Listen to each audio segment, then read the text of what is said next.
All right, so it looks like we've got most everyone back who was here before. How does everyone sort of feel about that exercise? We're able to get something, we're able to sort of navigate through some of the strange instances and stuff I had to do at the bottom to make it print nicer.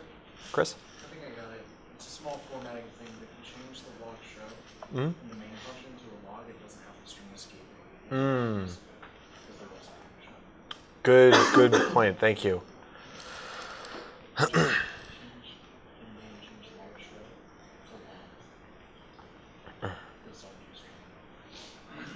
Any other questions? I can go through the solution I've got, or if everyone else feels confident, we can sort of just step into the next one. Show of hands, who wants to just keep going ahead, or who wants to like step through example, I guess. Who wants to just keep going? Everyone else okay with just stepping through?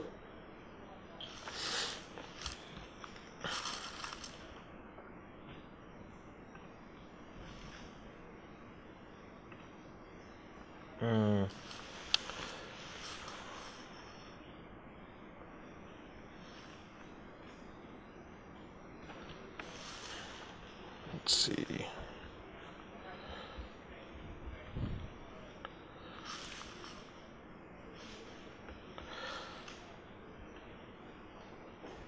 Phil says what you're doing is very cool. Really? Yeah. That's nice of him. Let's see if I can move this around and make it easier for me to see what I'm actually walking you guys through, because I don't have mirroring set up.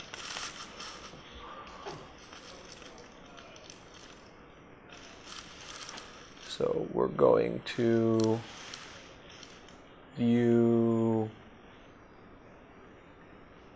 Oh, nope, don't want to see that. That's a mess. View mode, just the code, and make this way larger.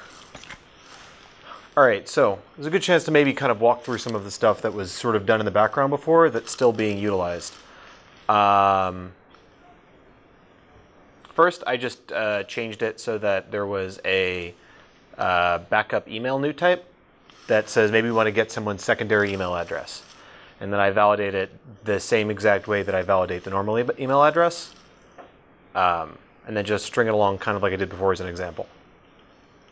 One of the interesting things about this that I kind of didn't get into before is sort of about how all the validation stuff really is just applying some function and then classifying its results. And because I am lazy and I didn't want to sort of figure out what the appropriate way to validate the RFC specification for email is, I went on Stack Overflow and I found a regular expression. I would highly recommend not doing this, except for the sake of example. But one of the nice things is if we go down and take a look at how this is actually implemented, all I'm really doing is taking advantage of that partial thing we were talking about before, and I'm saying make a regular expression from this regular expression string, which could potentially fail. Construct the regular expression type, because this could be either a failure, a left error, or an actual regex output. Only pull the right side out, which gives us a partial function, and then call the unsafe partial function to discharge the partial. This is pretty much about as dangerous as I would expect to see code be. Like this introduces some kind of hairy problems. If this isn't a valid regular expression, then it will blow up at runtime, which you want to avoid. But it still gives us the ability to say introduce something maybe quick and dirty to do a check where we need it, and then still wrap that up in a nice kind of validation type that we can still sequence and use. Is this how you would normally do it? There's actually an email validation library, and I would normally use that. I just haven't gotten a chance to play around with it or use it kind of in anger. And unsafely coercing regular expressions is kind of normal. Does that library use regular expressions itself? Does that library use regular expressions itself? I haven't checked. The library that I actually like using for this kind of stuff is a Haskell library that Chris actually told me about that implements an email validation function in terms of the RFC using parser combinators. And that's how I imagine the PureScript library looks. Looks like we can actually check on Pursuit and see what it does if you're interested. What's it called? Well, I'm actually not sure, so I'm just going to go to Pursuit. This is also kind of nice if you want to see. Chris, what's up? Oh, go ahead. Show us the library. No question. Search email. Let's see what we get here. Browser features, polyform. email validate. And it looks like we can go over to the GitHub repository, make the text a little larger.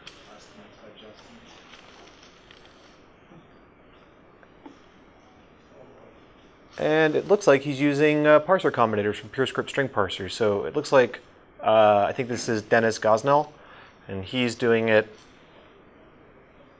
sort of like this, constructing up a parser that tries to pull out the things that make a valid email. Chris?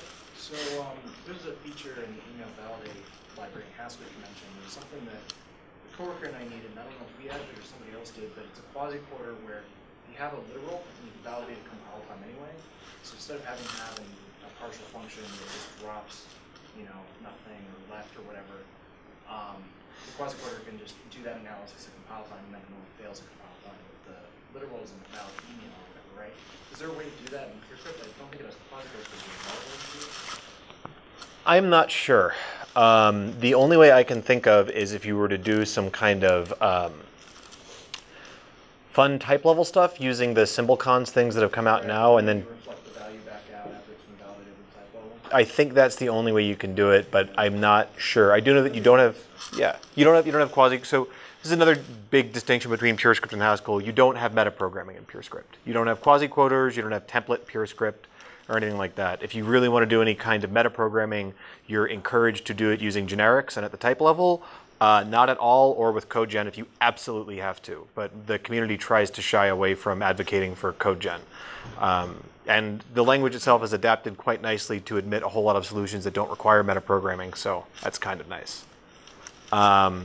And yeah, the whole process, what I just did right now, by the way, is typically how I would go about experimenting and finding new things to do and play around with in PureScript.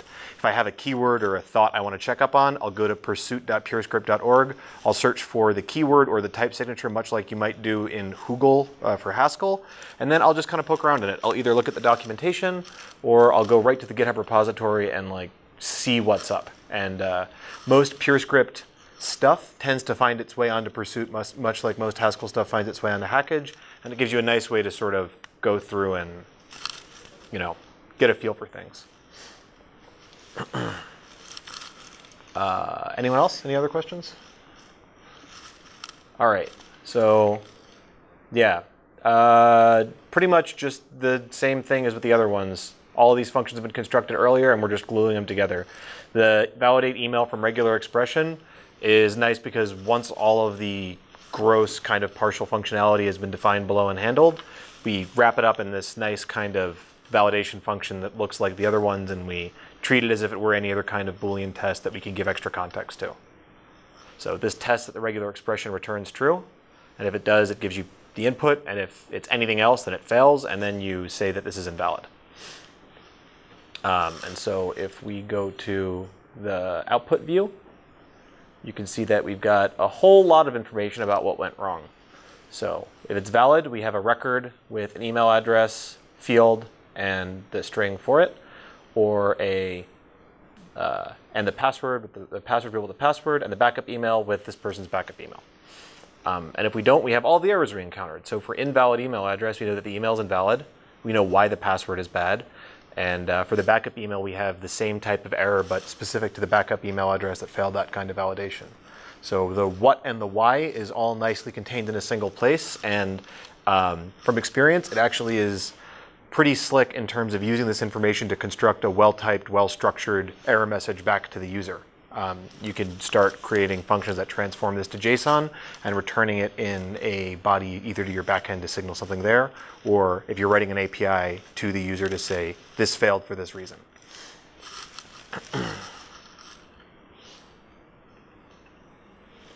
So, now we get to what I think is the most interesting aspect of this whole idea, and what makes the PureScript version more interesting than versions you might be likely to encounter in languages like Scala or Haskell. Scala, if you use Scala with cats, and I believe with Scala Z, has these types of validation constructs. Haskell has several validation libraries that mostly deal with semigroup and applicative validation. The PureScript library is relatively unique in that they've introduced another concept called alt and semiring. So Haskell has the alternative type class, whereas PureScript has alt and alternative that splits these things up. But PureScript has the notion of semi-ring, which we're going to get into, which will allow us to build much more complicated validations that will be able to check for potentially alternative valid constructions of your input and still give you well-structured, well-typed, and descriptively errored responses. So, say we have any of our fields from before, and we want one of those fields to have potentially branching valid representations. Say if instead of the field representation for one of our fields being a new type, it was a sum type.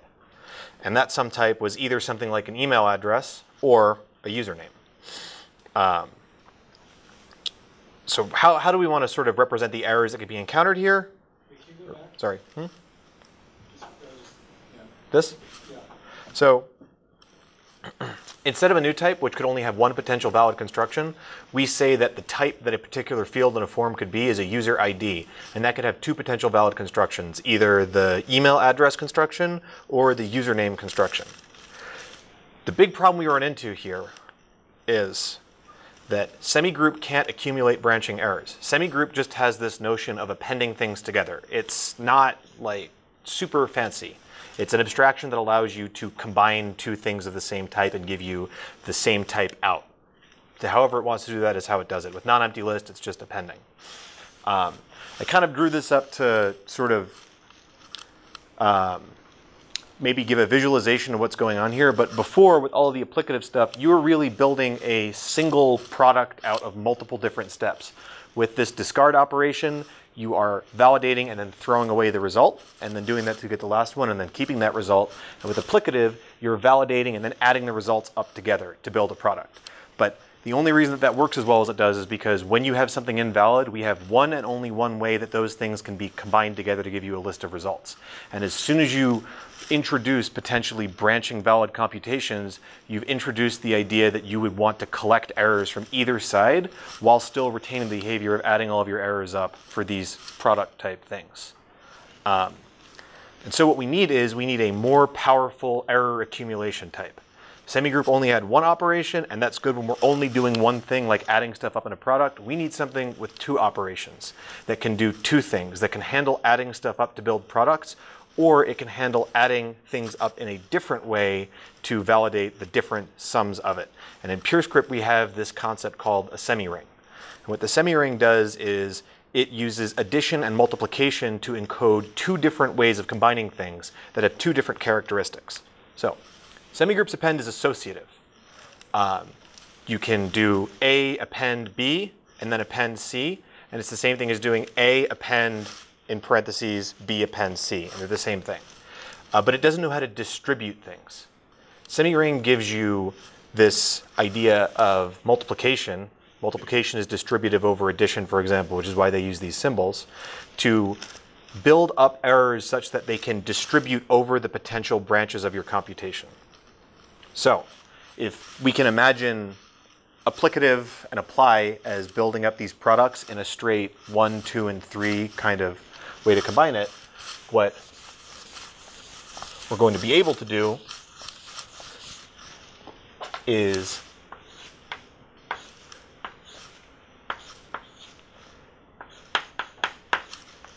so same thing as before, and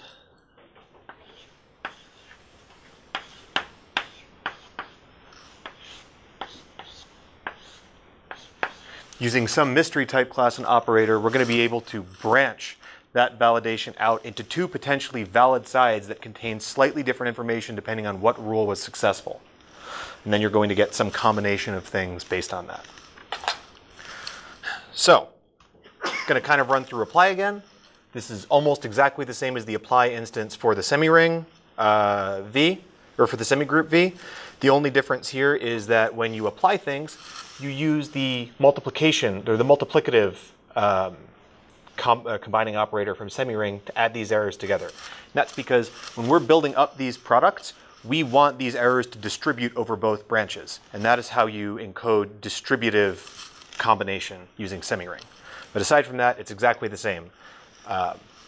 You get you combine your two invalids, you return an invalid. If you have an invalid in either, you apply the function to the valid side. Applicative instance is also nearly identical. The only difference is there's the semi-ring constraint on your error rather than semi-group. So it enforces that this version of V, which is a different version of V from a different module from the one we were using before, uses semi-ring for its error accumulation rather than semi-group. This is the really interesting aspect of this, and this is the powerful sort of thing that we can use to take advantage of what's going on with that semi-ring structure, which is the alt type class. Alt allows you to select one of two successful things with preference to the thing on the left side. So for example, if you want to validate something that if you want to provide a potentially valid construction, and if it fails, provide a fallback, alt allows you to do that. So what it does here, if we step through it, is if you have two invalids, combine your errors with this plus operator, which ensures that these don't distribute over branches of the computation, because you don't want to distribute errors if it fails onto the other one. You want to say these are distinct types of errors. It does the opposite of what apply does in the instance that one of the fields is invalid, which is if one of the fields is invalid, return the other one, because we know that this failed and we just want to give you back the other valid result. And it's left biased, so if your left side is valid, ignore whatever the right side is and return that left side wrapped in a valid. The infix operator that it gives us is this sort of slightly different version of what the applicative looked like, which is two angle brackets with a line down the center, kind of as a mnemonic to say you're combining things with the star and you're providing two different constructions with this pipeline coming through it. Any questions on this?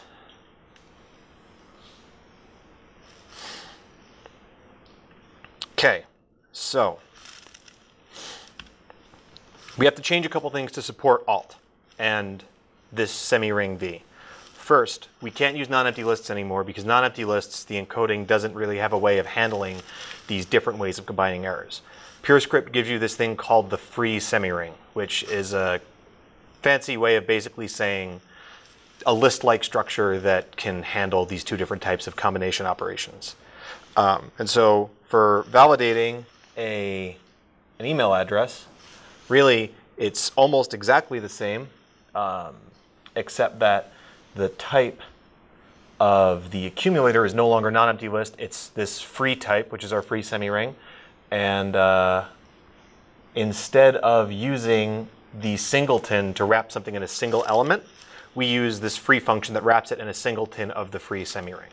So you don't really need to know about what's going on under the hood for this. I certainly didn't when I was playing around with it. I just went in and I typed Tetris'd my way to this thing actually compiling and looked at the output when it happened. So all you really need to know from a practical point of view is wherever you see non-empty list, replace it with free, and wherever you see singleton, replace it with that lowercase free function. So this is how the email address would change. And then if we wanted to make a username validation function that would try and branch out and give a username validation for our user ID some type from before, you would do it in this kind of way. And note that the email address validation, the return type is now free invalid field user ID. And the return type here is the same thing as well with free invalid field user ID.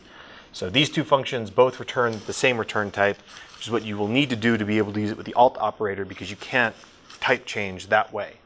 Alt is going to say select between these two things that could potentially have the same valid representation as far as the type system is concerned. Can you please go over free again and what it is, and do you have to use free?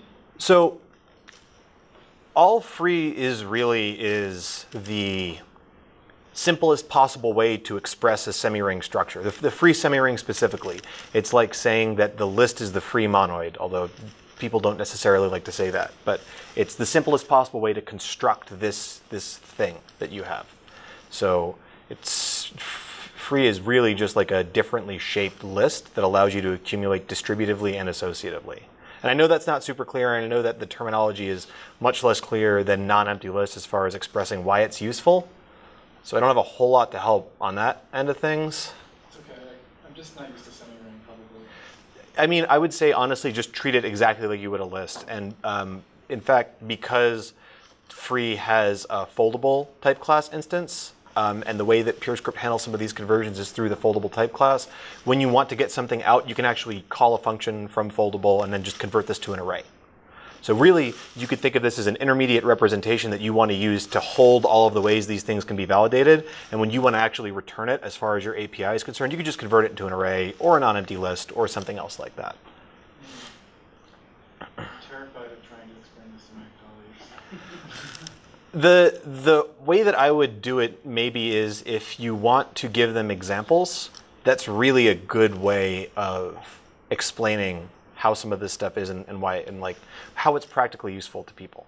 Like, you really don't need to know. I think it's interesting, and I think that people here would find it's interesting. Yeah, and so the way that this ends up, I mean, this looks very similar to what our validation functions were before. If you made a type alias for free and called it, like, I don't know, my favorite list, and had people use that, it would be just as fine.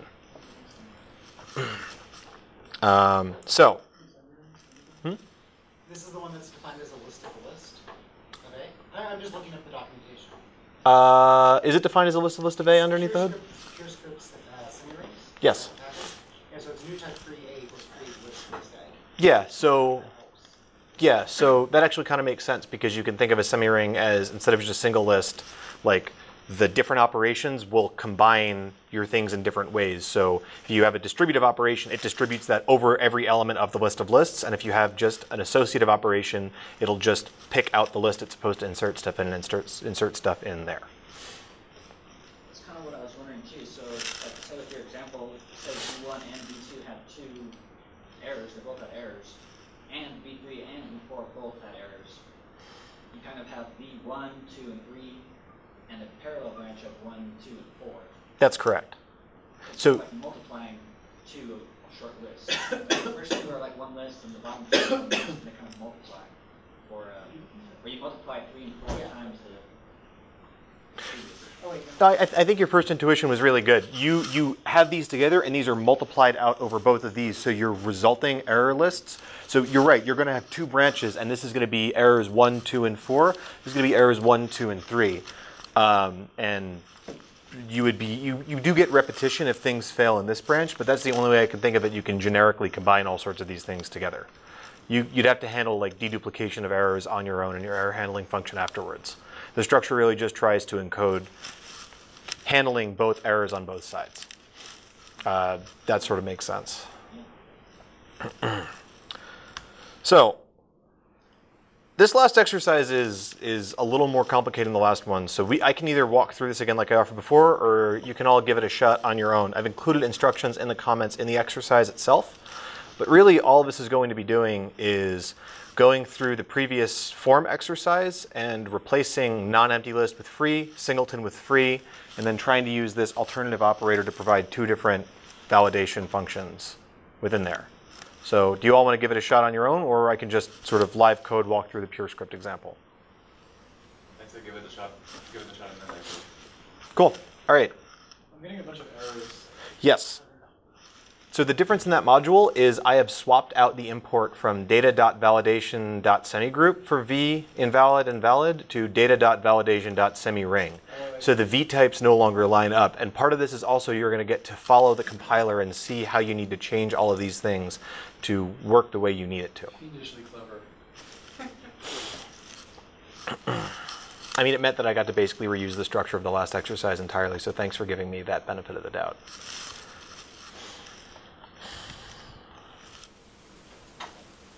So we've got about 10 minutes left. I was going to go through the work through example if everyone's okay with that. Are you all at a good place?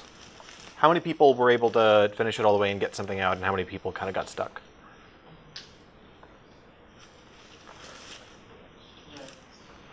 All right. Yeah, unfortunately, trying to make some of this stuff print out a little bit more nicely made me make a couple of functions at the bottom that I get changed for this. So I'll go through the worked out example and maybe step through a little bit of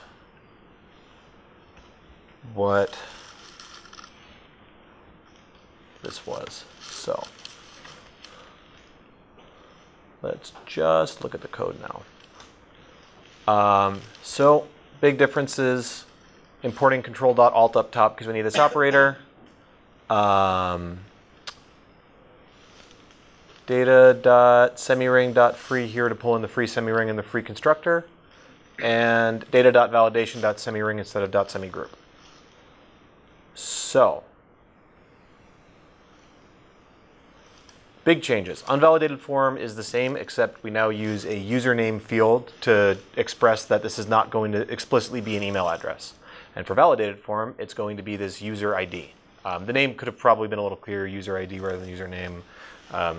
But the type has changed from what was just a new type now to a sum type. So we need some way to actually do that.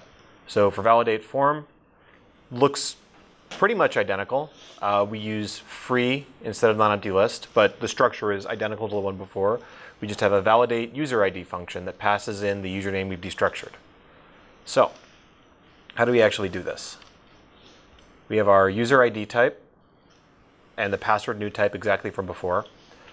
We've added an additional field error onto the invalid field sum type with the free construction rather than non-empty list construction here. For validate user ID, there's the validate username function, which is the same as was in the slides before, but we construct two different validations that we bind out. We try and validate the email address by running the email address validation function, and we try and validate the username running the validate username function. And then we use this alternative operator to select the first one of these that successfully responds with a valid result. And everything else in this, all of the primitive functions, all of the field functions, they're the same. The only difference is free has changed, or non-empty list to free and singleton to free. And all of the actual logic behind doing this is identical.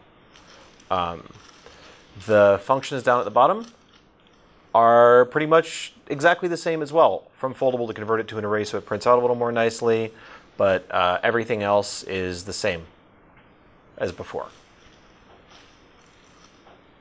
And when we actually run this, if I give it a valid email address and a valid password, or if I give it a valid username and a valid password, I get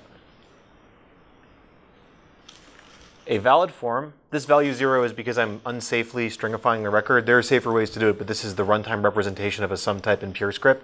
It uses JavaScript under the hood to do it, so it just assigns value 0. In real life, you wouldn't need to do this. You would be handling these errors in PureScript code and you wouldn't see it. So this is just an implementation detail. But if it's valid, you get a username, or you get an email address. I think I made a mistake in this. Let me go back and check code here. Yeah.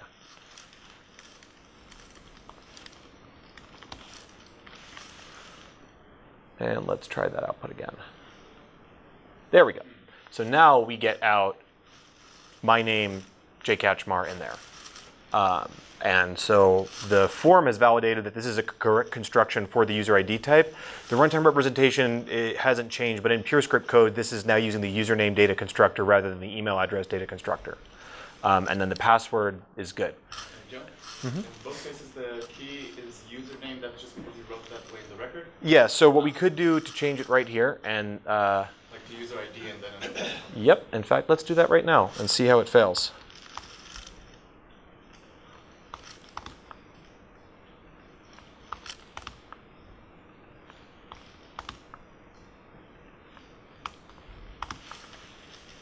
And, yep.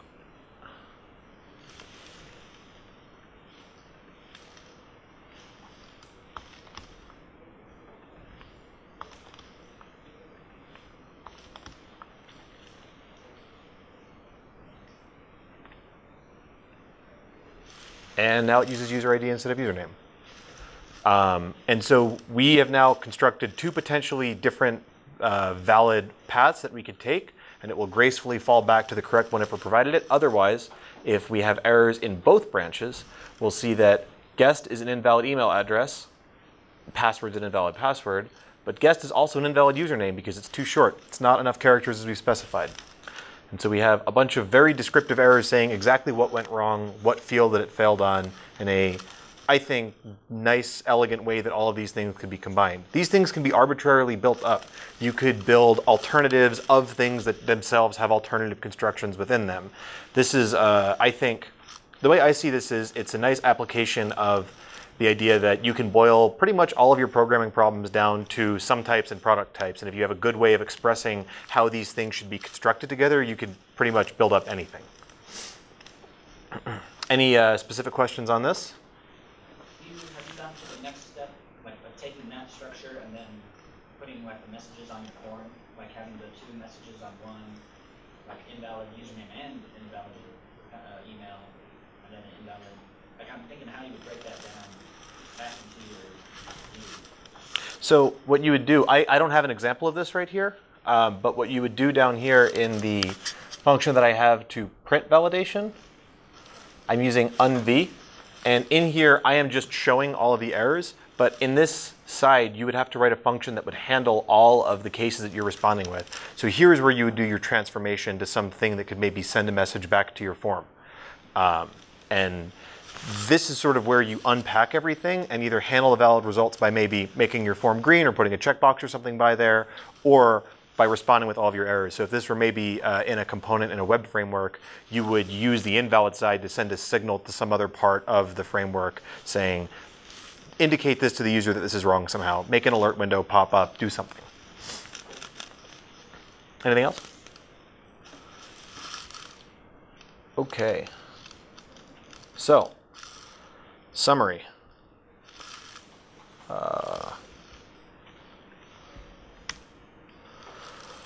Further reading. I basically did this about 6 months ago because Steve Cyrek, who's so kindly here, was complaining about validation or something or other in one of the Slack groups we're on, and I'm like, there's a validation library in PureScript. This can't be that bad. And I spent a couple weekends trying to figure it out because the documentation wasn't stellar at the time. And so if you want to see that original experiment I had, that is in that GitHub repo. It's pretty much just very similar to this. There's a couple things that are less fancy, a couple things that are more fancy, but you can just run it and it'll print out the validations kind of like it. And I've tried to well comment everything in there as best I could if you want to read through and kind of dry run it for yourselves. Could you share the link to the slides? Yes, that's in the GitHub repo too.